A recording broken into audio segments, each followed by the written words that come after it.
റാംമോഹൻ ആശുപത്രിയിലാന്നുള്ള വിവരം രാഹുലും കൂട്ടരും അറിയുന്നുണ്ട്. രാഹുൽ അതീവ സന്തോഷത്തിലാണ്. ഈ സമയം തന്നെ ഇഷിക്ക് റാംമോഹനെതിരെ കളിക്കാൻ രാഹുലും സോനാദേശായിയൊക്കെ ഇറങ്ങി പുറപ്പെടും. ദേവരാജൻ പറഞ്ഞ ആ മുറിവെണ്ണയായിട്ട് തന്നെയാണ് ചന്തു പോകുന്നത്.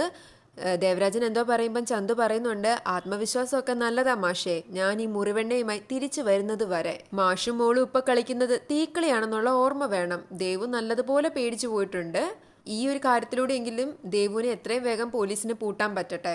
റാംമോഹന്റെ നില സീരിയസ് ആയി തന്നെ തുടരുവാണ്. ഇഷയെ രാജ്യമേയും വീട്ടിലൊക്കെ പോയി ഫ്രഷായി തിരികെ വന്നിട്ടുണ്ട്. വേണുവിനോട് ഇഷ ചോദിക്കുന്നുണ്ട്, എൻ്റെ അങ്കിളിന് ശരിക്കും എന്താ അങ്കിളെ പ്രശ്നമെന്ന്. വേണു തുറന്ന് പറയുമോ എന്നുള്ള കാര്യം ഉറപ്പില്ല.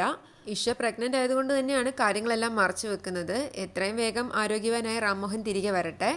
ചന്തുവും പ്രമീളയും തമ്മിൽ എന്തൊക്കെ സംസാരം ഉണ്ടായെന്ന് നാളത്തെ എപ്പിസോഡ് വരുമ്പോഴേ അറിയത്തുള്ളൂ. ഇനിയെങ്കിലും പ്രമീള അഭിയുടെ കാര്യങ്ങളെല്ലാം തിരക്കി അവൻ്റെ കൂടെ നിൽക്കണം. ഈ ഒരു സമയത്ത് സോഹനും കൂടി അഭിഷേകിനെ കാണാൻ പറ്റിയിരുന്നെങ്കിൽ നല്ലതായിരുന്നു. എന്താണേലും ദേവു അത്യാവശ്യം പേടിച്ചിട്ടുണ്ട്. ദേവരാജൻ ഇന്നത്തെ എപ്പിസോഡിൽ പറയുന്നുണ്ടായിരുന്നു, ഇഷ്ടമുണ്ടായിട്ടല്ല ഇതിനൊന്നും കൂട്ട് നിൽക്കുന്നത്, നിന്നെ ഓർത്ത് മാത്രമാണ്. ഇനി പോലീസ് കേസൊക്കെ ആവുകയാണെങ്കിൽ കണ്ണം വൈദ്യനും ദേവും കൂടി എന്ത് ചെയ്യുമെന്ന് കാത്തിരുന്ന് കാണാം.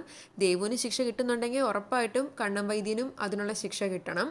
എത്രയും വേഗം അങ്ങനെ ഒരു എപ്പിസോഡ് ഉണ്ടാവട്ടെ.